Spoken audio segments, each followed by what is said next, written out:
एक बार की बात है, एक गांव में एक बहुत ही गरीब लड़का रहता था। उसका नाम रवि था। वह बहुत ही गरीब परिवार से था, जिसके माता पिता बड़ी मुश्किल से अपना जीवन गुजर बसर करते थे।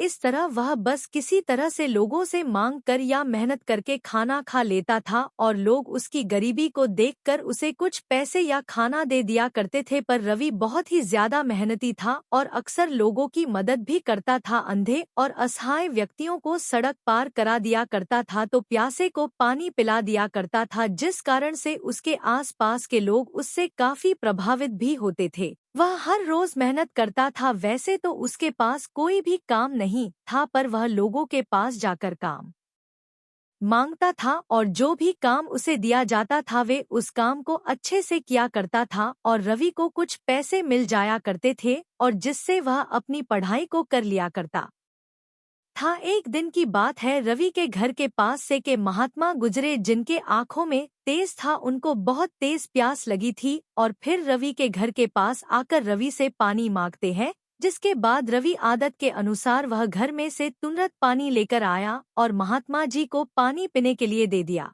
इस प्रकार महात्मा जी की प्यास बुझ चुकी थी। वह रवि के स्वभाव से बहुत ही खुश हुए और फिर उन्होंने अपने पोटली में एक पेंसिल निकालकर रवि को दिए और बोले कि रवि, यह आम और साधारण पेंसिल नहीं है। इस पेंसिल से जो भी कुछ बनाओगे वह असली बन जाएगा। इस प्रकार रवि वह पेंसिल पाकर बहुत ही खुश हुआ और अब वह इस पेंसिल की सहायता से अपनी गरीबी दूर कर सकता था। इसके बाद उसे बहुत तेज भूख लगी थी तो उसने तुरंत उस पेंसिल से भोजन का चित्र बनाता, जिसके बाद वह चित्र सच में भोजन बन गया। अब रवि को महात्मा जी बातों पर पूरा यकीन हो गया था।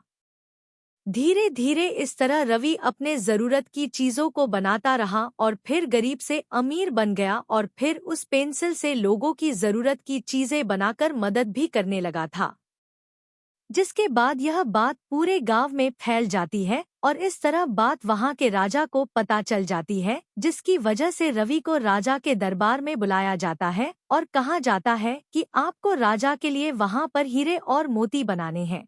रवि जैसे ही राजा के दरबार में जाता है, राजा रवि से ढेरों सारे हीरे और मोती बनाने के लिए कहता है, पर रवि मोती और हीरे बनाने से मना कर देता है और कहता है, इस जादुई पेंसिल का इस्तेमाल मैं सिर्फ गरीब लोगों की मदद करने के लिए करता हूँ और मैं आपके लिए हीरे और मोती नहीं बनाऊंगा। यह सुनते ही राजा को क्रोध आ जाता है और वह रवि को काल कोठरी में डलवा देता है, जहां पर बहुत ज्यादा अंधेरा होता है। पर रवि बिल्कुल भी नहीं डरता क्योंकि उसके पास जादुई पेंसिल उसके साथ में थी और वह वहां पर सबसे पहले रोशनी का इंतजाम करता है। उसके बाद वह काल कोठरी में रास्ता बनाकर भाग निकलता है।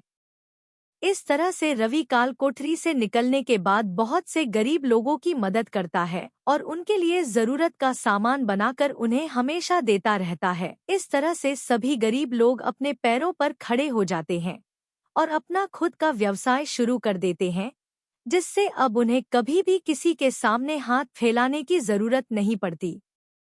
और इस तरह रवि धीरे धीरे उस राजा से भी अमीर बन गया और लोगों की मदद करने के कारण लोगों ने उसे अपना राजा बना लिया और एक दिन रवि उस राज्य का राजा बन जाता है और इस तरह रवि के नेकी के चलते वह अब गरीब से बहुत अमीर राजा बन गया था।